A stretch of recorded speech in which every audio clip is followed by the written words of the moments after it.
ഈ വയനാട് നടന്ന ആ ഒരു വലിയ ദുരന്തം അത് ശരിക്കും ആർക്കും ഒരിക്കലും മറക്കാൻ പറ്റാത്ത ഒരു കാര്യം തന്നെയാണ്. ഈ ഒരു ദുരന്തത്തിന് ശേഷം തന്നെയാണ് അവിടുത്തെ എം പി ആയിരുന്ന, അതായത് ഇപ്പോൾ രാജിവെച്ച് മാറിയ എം പി ആയ രാഹുൽ ഗാന്ധിയെക്കുറിച്ചുള്ള സംസാര വിഷയം അവിടെ വലിയ തോതിൽ ഉയർന്നിട്ടുള്ളത്. രാഹുൽ ഗാന്ധി കഴിഞ്ഞ 5 കൊല്ലം അവിടെ എന്താണ് ചെയ്തിട്ടുള്ളത്, വയനാടിന് വേണ്ടി എന്താണ് ചെയ്തിട്ടുള്ളത് എന്നുള്ള ആ ഒരു ചോദ്യമാണ് ഏറ്റവും കൂടുതൽ ഉയർന്നു കേട്ടിട്ടുള്ള ഒരു കാര്യമെന്ന് പറയുന്നത്. ശരിക്കും പറഞ്ഞാൽ അതിനൊരു കൃത്യമായ ഉത്തരം പറയാനായിട്ട് അവിടുത്തെ എം പി ആയിരുന്ന രാഹുൽ ഗാന്ധിക്ക് പോലും സാധിക്കത്തില്ല എന്നുള്ളതാണ് ഒരു യാഥാർത്ഥ്യമെന്ന് കരുതുന്നത്.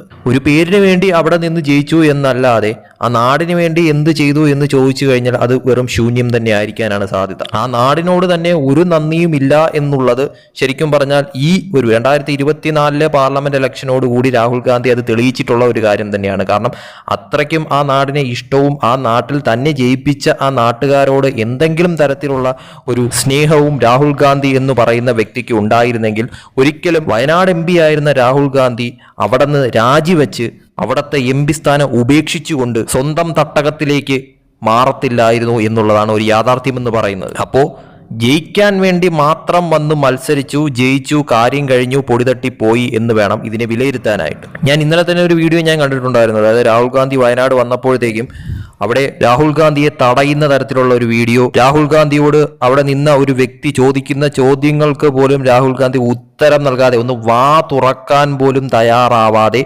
ഓടി ഒളിക്കുന്ന തരത്തിലുള്ള ഒരു കാഴ്ചയായിരുന്നു ആ വീഡിയോയിൽ കാണാൻ സാധിച്ചത്. രാഹുൽ ഗാന്ധി എന്ന് പറയുന്ന വ്യക്തിയെ തടഞ്ഞു നിർത്തിക്കൊണ്ട് തന്നെയായിരുന്നു ആ പല ചോദ്യങ്ങളും. പക്ഷെ ഒന്നിനും രാഹുൽ ഗാന്ധിക്ക് ഉത്തരമില്ല. മിണ്ടാതെ ആ കാറിന്റെ അകത്ത് ഇരിക്കുകയായിരുന്നു രാഹുൽ ഗാന്ധി ചെയ്തത്. അവസാനം പണി കിട്ടുമെന്ന് മനസ്സിലായപ്പോഴത്തേക്കും കാറിന്റെ വേഗത കൂട്ടി അങ്ങ് പോവുകയാണ് ചെയ്തത്. ഇതൊക്കെ കേൾക്കുമ്പോഴാണ് ഈ സുരേഷ് ഗോപിയെ എന്തിനാണ് ആവശ്യമില്ലാതെ മറ്റുള്ളവർ ടാർഗറ്റ് ചെയ്യുന്നത് എന്നാണ്. സുരേഷ് ഗോപി കേന്ദ്രമന്ത്രി ആയതിൽ പിന്നാലെ പലർക്കും പലതരത്തിൽ കുരു പൊട്ടുന്നുണ്ട് എന്നുള്ളത് ഒരു യാഥാർത്ഥ്യമായിട്ടുള്ളൊരു കാര്യം തന്നെയാണ്. ഈ വയനാട് ദുരന്തം വന്നതിന് പിന്നാലെ സുരേഷ് ഗോപി അവിടെ എത്തിയില്ല എന്നൊക്കെ പറഞ്ഞുകൊണ്ടുള്ള പല കാര്യങ്ങളും ഉണ്ടായിരുന്നു. പക്ഷേ അതിൻ്റെതായ കാരണവും ഉണ്ടായിരുന്നു. അദ്ദേഹത്തിൻ്റെ ആ ഒരു വയ്യായ്മ കൊണ്ട് തന്നെയാണ് അദ്ദേഹം വരാതിരുന്നത് എന്നുള്ളത് എല്ലാവരും മനസ്സിലാക്കിയിട്ടുള്ള ഒരു കാര്യം തന്നെയാണ്. അദ്ദേഹം വരാൻ പോവുകയാണ് വയനാട് എന്നുള്ളതും ഒരു യാഥാർത്ഥ്യം തന്നെയാണ്. എന്തായാലും ഒരു കാര്യം ഉറപ്പാണ്, സുരേഷ് ഗോപി എന്ന് പറയുന്ന വ്യക്തി എന്തായാലും അവിടെ ഈ വയനാടിന് വേണ്ടി പല കാര്യങ്ങളും ചെയ്തിട്ടുള്ള ഒരു വ്യക്തി തന്നെയാണ് എന്നത് ഒരു യാഥാർത്ഥ്യമായിട്ടൊരു കാര്യം തന്നെയാണ്. ഞാനൊരു പോസ്റ്റ് കണ്ടിരുന്നു കുറച്ചു മുന്നേ, അതായത് സന്ദീപ് വാര്യരുടെ ഫേസ്ബുക്ക് അക്കൗണ്ടിൽ ഇട്ട ഒരു പോസ്റ്റാണ്. ഞാൻ അതൊന്ന് വായിച്ച് കേൾപ്പിക്കാം. ആ പോസ്റ്റ് എന്ന് പറയുന്നത് വളരെ ഡീറ്റെയിൽ ആയിട്ട് എഴുതിയിട്ടുള്ള കുറച്ച് സംഭവങ്ങളാണ്. അതായത് കേന്ദ്രമന്ത്രി സുരേഷ് ഗോപിക്കെതിരെ ഈ ദുരന്ത സമയത്തും നടക്കുന്നത് നീചവും നിന്ദ്യവുമായ മാധ്യമ സൈബർ വേട്ടയാണ്.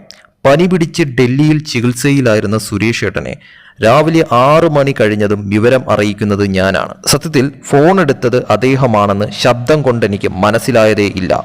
വിവരം പറഞ്ഞു. കുറച്ചു കഴിഞ്ഞപ്പോൾ സുരേഷ് ഏട്ടൻ തിരികെ വിളിച്ചു. കളക്ടറോടും പ്രധാനമന്ത്രിയുമായും സംസാരിച്ച കാര്യം അറിയിച്ചു. നല്ല പനിയുണ്ടെന്ന് സംസാരമധ്യേ മനസ്സിലായി. ഞാൻ വയനാട്ടിലേക്ക് പുറപ്പെടുകയാണെന്നും അദ്ദേഹത്തോട് പറഞ്ഞു. അന്നു തന്നെ 24 ന്യൂസിനോട് ഫോണിൽ ഇക്കാര്യങ്ങൾ സുരേഷ് ഗോപി വ്യക്തമാക്കിയിട്ടുള്ളതാണ്.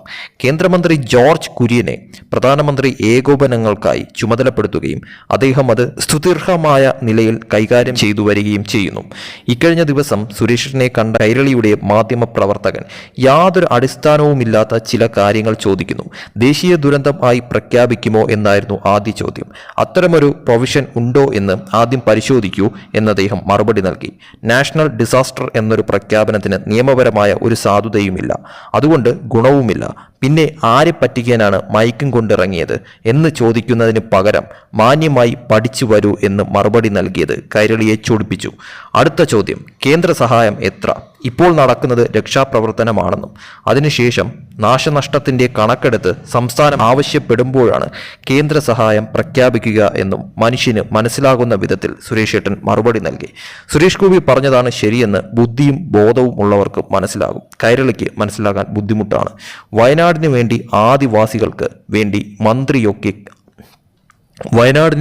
ആദിവാസികൾക്ക് വേണ്ടി മന്ത്രിയൊക്കെ ആകുന്നതിന് മുൻപ് തന്നെ സ്വന്തം പോക്കറ്റിൽ നിന്ന് പണം ചിലവാക്കി പ്രയത്നിച്ചിട്ടുള്ള സുരേഷ് ഗോപിക്ക് BJP വിരുദ്ധരുടെ സർട്ടിഫിക്കറ്റ് തൽക്കാലം ആവശ്യമില്ല എന്നായിരുന്നു സന്ദീപ് വാര്യരുടെ ഒരു ഫേസ്ബുക്ക് പോസ്റ്റ് എന്ന് പറയുന്നത്. അതോടൊപ്പം തന്നെ മറ്റൊരു കാര്യം, കാരണം ഇത് സുരേഷ് ഗോപിയെ കുറിച്ചാണ് പറഞ്ഞിരിക്കുന്നത്. അദ്ദേഹം വളരെ വ്യക്തമായിട്ട് കാര്യങ്ങളെല്ലാം വിശദീകരിച്ചാണ് പറഞ്ഞിരിക്കുന്നത്. അതുപോലെ തന്നെ മറ്റൊരു പോസ്റ്റ് ഞാൻ കാണാനിടയായിരുന്നു. അതിൽ പറഞ്ഞിരിക്കുന്ന കാര്യം, അതായത് അത് ജോർജ് കുര്യനെ കുറിച്ചായിരുന്നു. അതായത് ജോർജ് കുര്യൻ എന്ന് പറയുന്ന കേന്ദ്രമന്ത്രി, അദ്ദേഹം ഈ ഒരു ദുരന്ത സമയത്തെല്ലാം തന്നെ അവിടെ എല്ലാ അർത്ഥത്തിലും, അതായത് നരേന്ദ്രമോദി തന്നെ നേരിട്ട് എല്ലാ കാര്യങ്ങളും ഏൽപ്പിച്ച ഒരു വ്യക്തിയാണ് ജോർജ് കുര്യൻ. അവിടെ പല കാര്യങ്ങളും, അതായത് നമ്മളറിയാത്ത പല കാര്യങ്ങളും, ഇപ്പോൾ ന്യൂസിൽ തന്നെ വളരെ വ്യക്തമായിട്ട് വരാത്ത പല കാര്യങ്ങളും ജോർജ് കുര്യൻ അവിടെ ചെയ്തിരിക്കുന്നു എന്നുള്ളത് വളരെ വ്യക്തമായി മനസ്സിലാക്കാൻ സാധിക്കുന്ന ഒരു കാര്യം തന്നെയാണ്. അതിൽ തന്നെ സന്ദീപ് വാര്യർ പറഞ്ഞിരിക്കുന്ന ചില കാര്യങ്ങൾ, അതായത് ഒരു കേന്ദ്രമന്ത്രി മുണ്ടും മടക്കി കുത്തി രക്ഷാദൗത്യങ്ങൾ ഏകോപിപ്പിച്ച് ആദ്യ ദിനം മുതൽ ചൂരൽമലയിലുണ്ട് ജോർജ് കുര്യൻ. ആദ്യ ദിവസം ഞങ്ങൾ അങ്ങോട്ട് പോകുമ്പോൾ പല മാധ്യമങ്ങളും സമീപിച്ചെങ്കിലും അദ്ദേഹം ചെയ്യാനുള്ളത് ചെയ്തു കഴിഞ്ഞ ശേഷം സംസാരിക്കാം എന്നാണ് പറഞ്ഞത്. ഡൽഹിയിൽ ആയിരുന്ന ജോർജ് കുര്യനെ പ്രധാനമന്ത്രി നേരിട്ട് ചുമതല നൽകി പറഞ്ഞയച്ചതാണ്. ആദ്യ ദിവസം ഓരോ 15 മിനിറ്റ് ഇടവേളയിലും അദ്ദേഹത്തിന് അമിത്ഷായുടെ ഓഫീസിൽ നിന്നും ഫോൺ വരുന്നുണ്ടായിരുന്നു. ഇപ്പോൾ എല്ലാവരും കൈയടിക്കുന്ന ബെയ്ലി പാലം നിർമ്മിക്കാൻ ഉത്തരവ് നൽകിയ മന്ത്രിയുടെ പേരും ജോർജ് കുര്യൻ എന്നാണ്. കാര്യമൊക്കെ കഴിയുമ്പോൾ മറ്റു പലരും ക്രെഡിറ്റ് അടിച്ചെടുക്കാൻ വരും, അതുകൊണ്ട് പറഞ്ഞെന്നും മാത്രം എന്നാണ് സന്ദീപ് വാര്യർ പറഞ്ഞിരിക്കുന്നത്.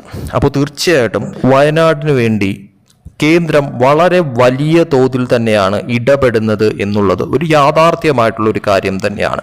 കേന്ദ്ര സേനയായാൽ പോലും എല്ലാ അർത്ഥത്തിലും വയനാടിനൊപ്പം ഉണ്ട് എന്നുള്ളതും ഒരു യാഥാർത്ഥ്യം തന്നെയാണ്. എന്തായാലും അവിടെ MP ആയിരുന്ന രാഹുൽ ഗാന്ധിക്ക് ചെയ്യാൻ പറ്റാത്ത പല കാര്യങ്ങളും തീർച്ചയായിട്ടും അവിടെ ഇപ്പോൾ കേന്ദ്രവും അതുപോലെ തന്നെ കേന്ദ്രമന്ത്രിമാരും ചെയ്യുന്നുണ്ട് എന്നുള്ളത് ഒരു യാഥാർത്ഥ്യമായി മനസ്സിലാക്കാൻ സാധിക്കുന്ന ഒരു കാര്യം തന്നെയാണ് എന്നുള്ളത് ഇതിൽ നിന്ന് മനസ്സിലാവുന്ന ഒരു കാര്യം തന്നെയാണ്.